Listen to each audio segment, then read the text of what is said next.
Hello, I'm Rania Samir. Today I'm having a very special and inspiring guest.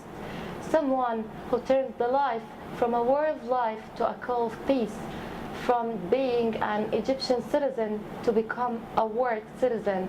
From Aen to Aen Turner, an international public speaker, author, and life strategist. Today, I'm so happy and excited meeting you, Aen. Hello, Rania. Hello. I'm happy and excited meeting you as well. Thank you. Looking forward to finding out everything that you do. Yes. Thank you for inviting me. It's my pleasure. Anna, I want to ask you about 20 years of experience on the software solutions and experience running multi-million projects and managing and running a huge international relationship to just drop it all off and give up to your career and doing what you are doing. So my question is why you are doing that thing? It's a good question, and thank you, because I sometimes, I used to ask myself that question for a very long time. Why am I doing what I'm doing? And I found that the only answer I had was that I was doing it for money. In order to get to other things. And then I wondered what were the other things that I wanted to get to from the money.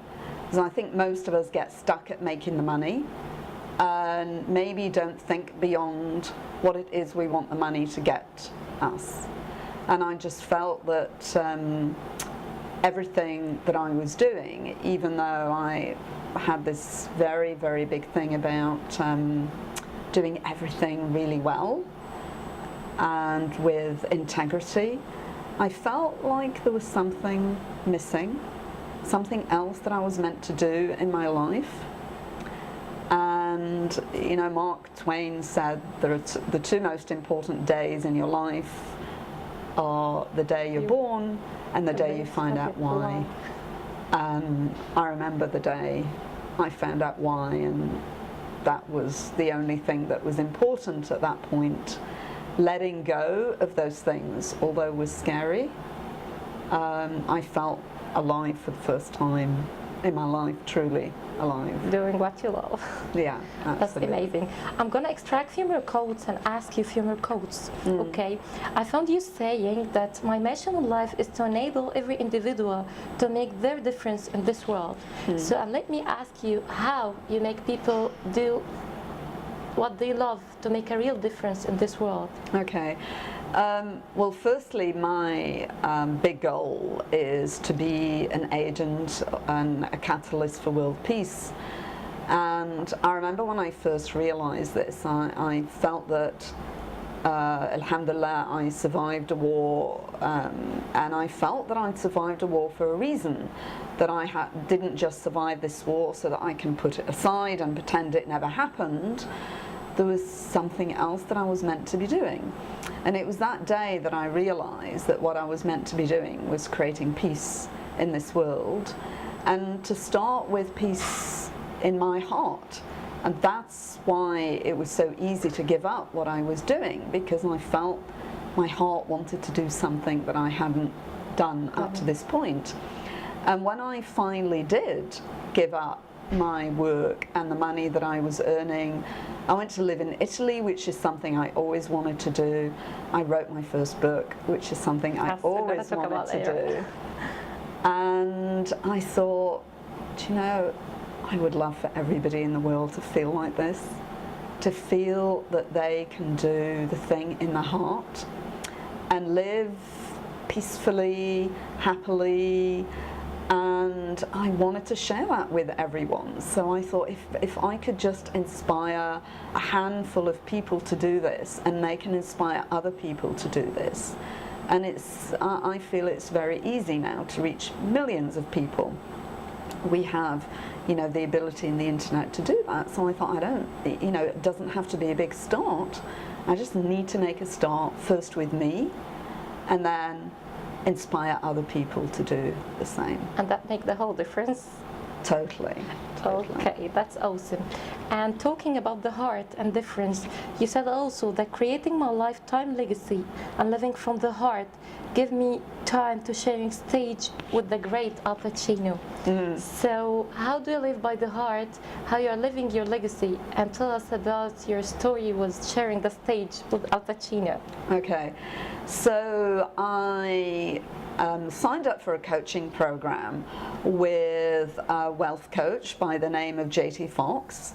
He suggested that I come to an event in South Africa. I'd never been to South Africa before. I spoke to him about what my passion in life was first, and rather than making currency, that what I wanted was to make peace. And I remember he said something to me like, you don't want to say that to too many people because they might think you're on something. And he said to me, you know, world peace is complicated. And I said to him, well, my feeling is it's really simple. It's about each and every one of us being at peace. And he looked at me and said, okay, maybe you can sort of come to this event that I have. And from that event, I started going to other events.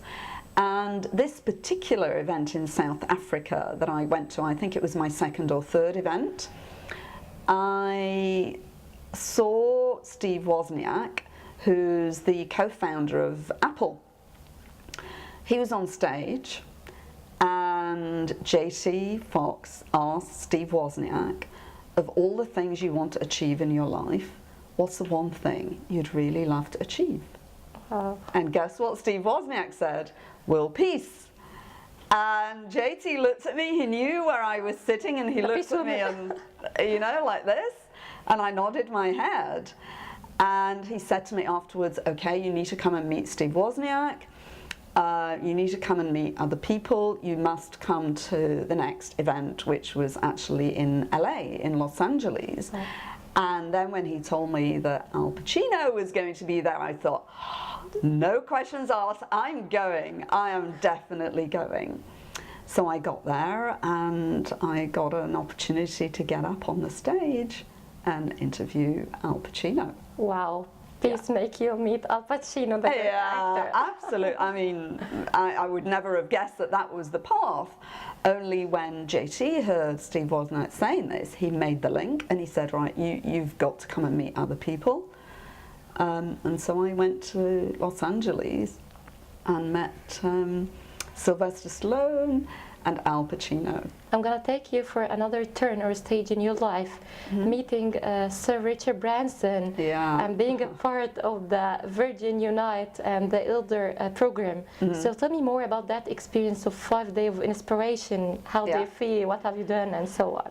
So interesting enough, the link again was world peace, because JT had already planned to go. He'd been invited to, it's actually a leadership gathering, and so Richard Branson does this once a year along with a number of people, so he invites a few people to come, and from that come the ideas that he takes to the elders.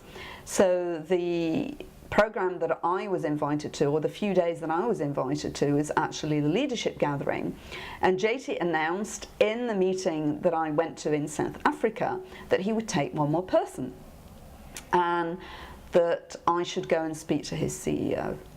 So eventually I got chosen to go. And I remember he said to me, I said, oh, you know, I know there was lots of people that wanted to go.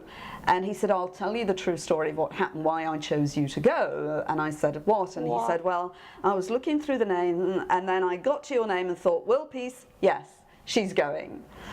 She will have something that Sir Richard Branson is going to want to listen to. And that's why he chose to take me. And it was a great honour and an amazing experience, really amazing experience. That's awesome. Your inner peace that you hold the world.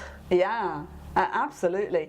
And the interesting thing is that I'm a life strategist, as you know, and one of the things I started with is creating my own strategy for life, and I would plan exactly what it is I want to get to and how I'm going to get there, and I would plan backwards from my goal, and one of the steps in reaching my goal was meeting Sir Richard Branson.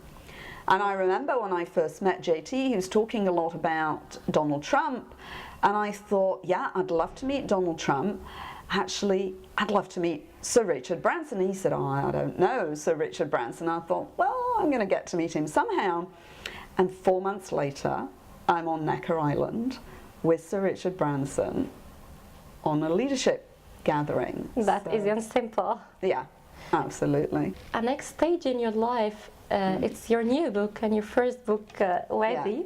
Yeah. And actually, before talking about the book, I'm going to talk about the statement. It's very courageous and very inspiring in itself. A story to open the heart of humanity. It's again, it's about peace. It's awesome. So I would love to know more about this book. It's summing up your journey. So I want to know about it more. So I dreamt the main scene of the book. I went on a self-development course that just totally opened my mind and my heart to many things that I didn't even realize were there. Because there are certain things that we're conscious of, there are many things that we're kind of semi-conscious of, only the amount of things that we are not conscious of is just incredible. And this self-development course actually opened up a whole new door that I didn't realize was going to lead to all these other amazing doors just opening constantly. And it was after this course, and it's actually called the Landmark Forum. I know they do it in many places around the world. It was a few days after this course that I actually woke up with the scene, a major scene in the book in my head, that it was the young girl who'd survived this major flood and that she didn't remember who she was when she woke up. She actually was beached, clinging to the back of an upturned boat, and I had the picture in my mind, and I knew that when she woke up that she didn't remember anything. She didn't even remember her name. She didn't remember how she got there. And having that effect on other people, helping people to be natural and just find their talents really easily.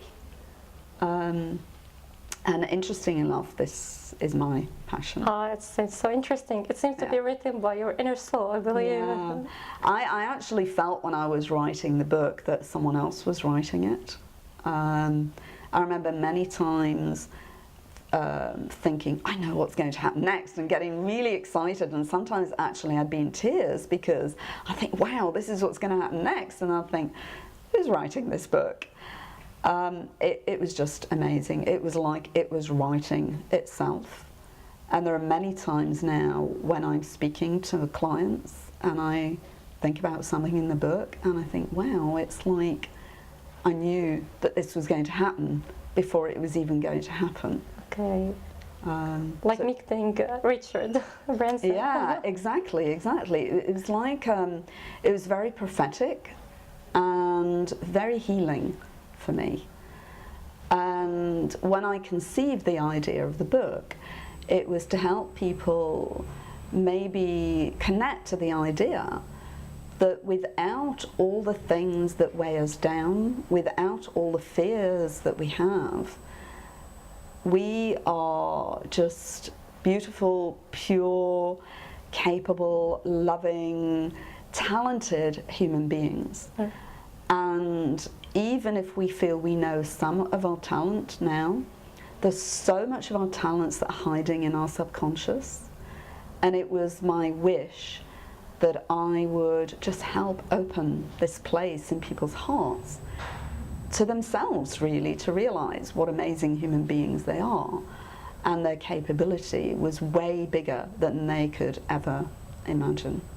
And that's really noble and awesome. We all need that open heart to find that place in ourselves.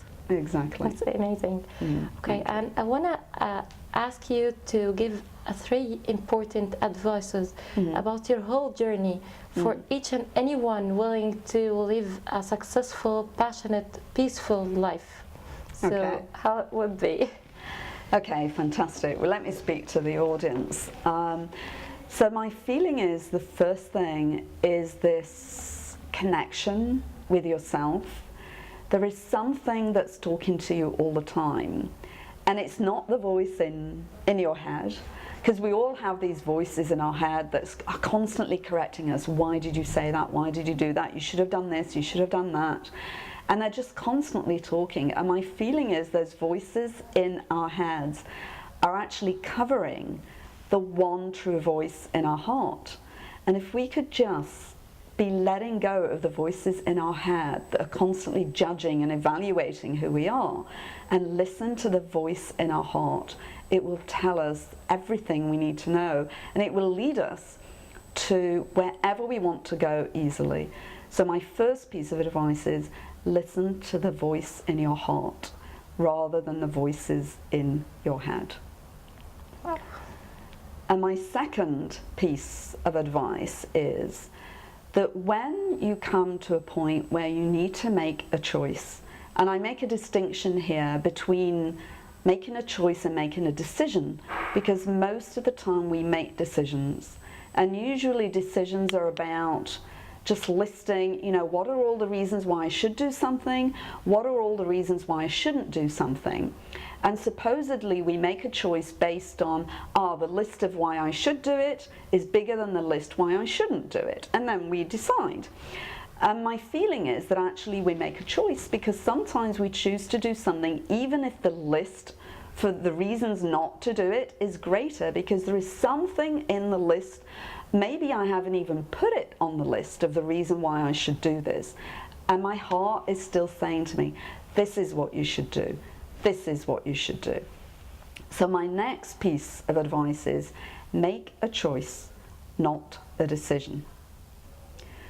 My third piece of advice is when you start getting to this place where your heart is speaking to you really clearly and your heart is making the choices for you, what happens is your head starts aligning itself to your heart rather than the other way around. Usually our head drags us to somewhere and our heart is like, oh, it's, you know, okay, do I really have to go there? And you start to struggle, and you have to make a lot of effort in order to go to the place where your head tells you to go and your heart is saying, no, that's not it, no, that's not it, no, that's not it. So when you get to this place of you're listening to your heart, you're making choices, and things start to become relatively easy, do one thing, which is whenever you feel a fear, because we all feel fear by the fact that we're human beings, we have fear. I'm not Superwoman, no one is Superman, even Superman has kryptonite. So when you feel the fear, just accept it. I accept my fear. I'm a human being. I know I'm afraid, and this is what I'm going to do. So create your intention whilst accepting your fear, rather than pretending your fear is not there, telling yourself off that you shouldn't be afraid, or making some great big logic as to why you shouldn't be frightened. Just accept, I'm a human being, I'm scared, and this is what I'm going to do, inshallah. So that's my 3 pieces of advice. That's awesome. Thank you, Aen. It was amazing today meeting you. So it's all about listening to our heart, making a choice, and just to create an intention to live peacefully. Thank you, Aen. It was amazing. Thank you. Thank you.